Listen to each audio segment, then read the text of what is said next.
Raffy Tulfo vs Sara Duterte, sino ang mas malakas? Magandang araw, kapolitiko. Matinding alangasngas ngayon, Raffy Tulfo ba o si Sara Duterte? Sino ang tunay na boss sa 2028? Tingnan natin, ang mga numero, at survey nitong mga nagdaang taon kung sino ang patok sa masang Filipino.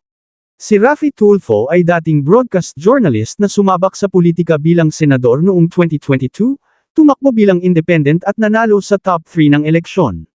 Ayon sa Tangere Survey ng Disyembre 2024, siya ang nangunguna sa senatorial preference, nasa 56% support siya sa survey. At noong Abril 2024, lumabas din siya na kakaiba ang dating, mula sa Pulse Asia at Tangere Pulse, halos tabla siya kina Sara sa presidential ranking. Hanapin natin ang survey face-off nila. Tangere Survey noong December 2024. Sara, 27.7%. Tulfo, 27.1%. Tabla sa loob ng plus 2.5% margin of error.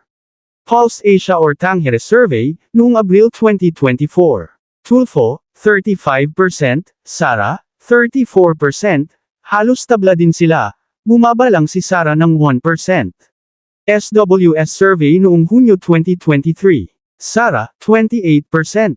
Tulfo, 11%, Robredo, 6% at Sandro Marcos, 1%. WR Numero Survey naman noong February 2025. Sara, nanguna na naman si Sara na may 29%. Sumunod si Tulfo, na may 19%, Robredo, 12%. Bakit malaki ang posibilidad na mananalo si Sara sa 2028? Narito ang lakas ni Sara. Una, survey leader, consistent sa mga top spot mula Tangere, pagpapakita ng malawak ng multi-regional support. Pangalawa, dynastic brand, anak ni Digong, kilalang leader sa Davao at, matibay ang Duterte machinery. Tatlo, grassroots at regional strength, mataas ang trust sa Mindanao, Visayas, at NCR. Apat, resilience, pinatunayan ang tibay, kahit may impeachment, hindi natitinag ang support base.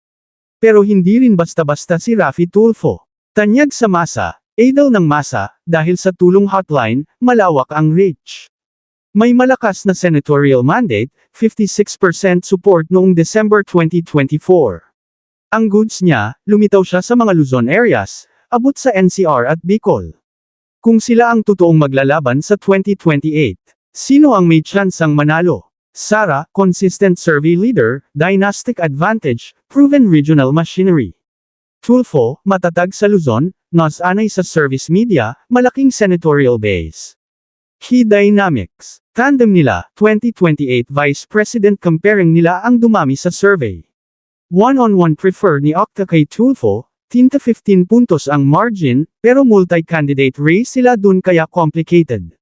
Sa pampulitikang usapan, si Sara Duterte ang may edge, survey proven, dynastic, at matatag ang grassroots.